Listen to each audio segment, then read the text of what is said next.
మనోరంజన news ప్రతినిత్యం ప్రజలకు. సోమవారం మహిమ శివుడి కరుణ కథ. ఓం నమ శివాయ. ఆయన త్రిశూలంతో దీవించి భక్తుని కష్టాలు తొలగించాడు.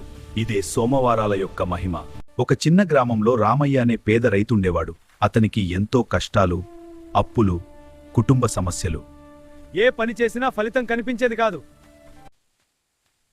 రామయ్య, స్వామికి 20 రూపాయలు దానం చెయ్యి. స్వామి, నా దగ్గర డబ్బులు లేవు, ఇచ్చే స్థితిలో లేను. అయ్యో, ఇది చాలా తక్కువ మొత్తం, సాధ్యం కాదు స్వామి. బిడ్డా, ప్రతి సోమవారం పరమేశ్వరుడిని భక్తితో పూజించు. ఒక బిల్వదళం పెట్టి ఓం నమః శివాయ అని జపించు. నీ కష్టాలు తప్పక తగ్గుతాయి. ఆ మాటలు నమ్మిన రామయ్య ప్రతి సోమవారం ఉదయం లేచి దగ్గర్లోని లార్డ్ శివ ఆలయానికి వెళ్లి బిల్వదళం సమర్పిస్తూ భక్తితో ప్రార్థన చేసేవాడు.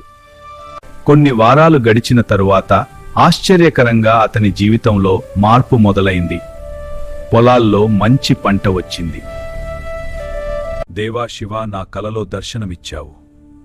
నా హృదయం నీ మాటల కోసం ఎదురుచూస్తోంది. నా ఆశీస్సులు నీకు సదా ఉంటాయి. రామయ్య శివుడు భక్తితో చేసిన చిన్న పూజ కూడా నాకు ఎంతో ప్రియం.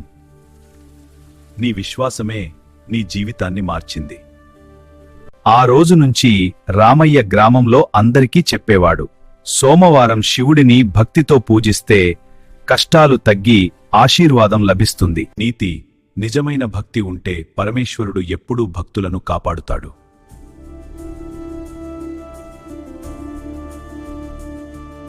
ఇలాంటి భక్తి గానాలు, నిత్య వార్తలు పొందాలంటే మనోరంజని తెలుగు టైమ్స్ ఛానల్ ను సబ్స్క్రైబ్ చేయండి. లైక్, షేర్, కామెంట్ చేసి మీ ఆదరణ తెలియజేయండి.